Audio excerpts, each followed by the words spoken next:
Hi everyone, Kelt here, bringing you my thoughts on the British royal family, and today I'll be talking about the alleged children of Harry and Meghan and the possibilities surrounding the imminent split.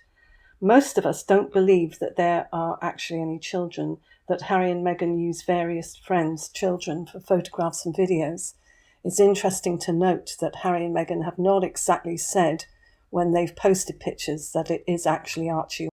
So I suppose they're avoiding saying that so that they're covering themselves in case they are actually confronted with this. There are various things which could happen when they divorce. If this is made public, if there are no children and the palace actually announce that there are no children, I wonder how they will do it. How would they possibly tell the public that there were no children when on their own website Archie and Lilibet have been visibly in the line of succession to the throne? One option is that they could say that they were lied to just as we were, but somehow I don't think that will wash.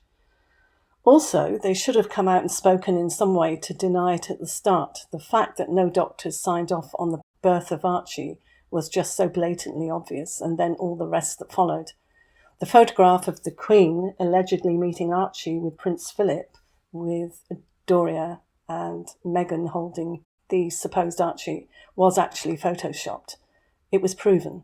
The photo was of the Queen in a certain outfit where she had been to a horse show and had been leaning forward looking at a young foal.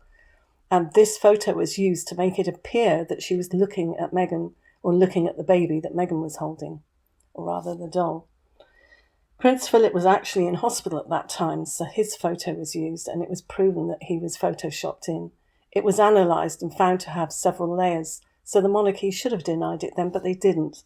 Another thing to remember, which is very important, and that is that the reigning monarch has custody of all the grandchildren who are in line to the throne. I mentioned this before when there was talk of a divorce a few years back and pointed out that the Queen had full custody but didn't want to use it. King Charles could use it, maybe he will, but he would be in a bit of a quandary if there are no actual children. The royal author, Tom Bower, has always said and referred to the children as being Harry's children, implying that there are children but they are not Meghan's. So possibly Harry's and the surrogate. That's another story that's been doing the rounds. So then there would be no problem again regarding the custody of the children. Meghan's family had said that she had had a hysterectomy years ago due to damage from several abortions and therefore could not carry a child. As I said in a previous video years ago, that she had allegedly gone to Toronto when Harry was away and retrieved her frozen eggs, which were stored there from when she was with Trevor. There were two stories going around at that time. One was that there were not eggs that were frozen, but they were fertilised eggs using her friend Marcus Anderson's sperm. And the other story was that it was just her eggs and she somehow managed to take a sample of Harry to use to create other embryos. Very complicated, very bizarre, and I think very unlikely. Another story was that she and Harry had their own fertilised eggs frozen. So many rumours and stories going around. Maybe there's a little bit of truth running through it. I think Tom Bower is more likely to have a more balanced view in this, and he implies that they are just Harry's children. This could have been due to the rumour that Harry made a female palace worker pregnant, but that does not make a lot of sense because there is so much resemblance of Meghan when we see the photos of especially the Archie. But then Photoshop has been Meghan's friend, and we might still have not seen the real child if there is a real child or children.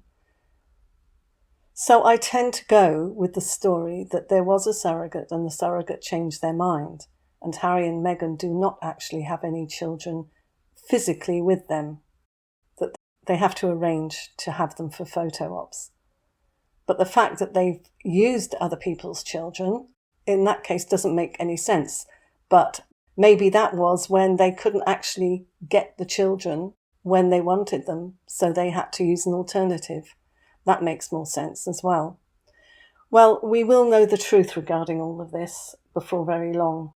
One thing that has been pointed out many times, and that is that Harry and Meghan take legal action over so many things, many of them are trivial, but they have not regarding all the rumours about non-existent children.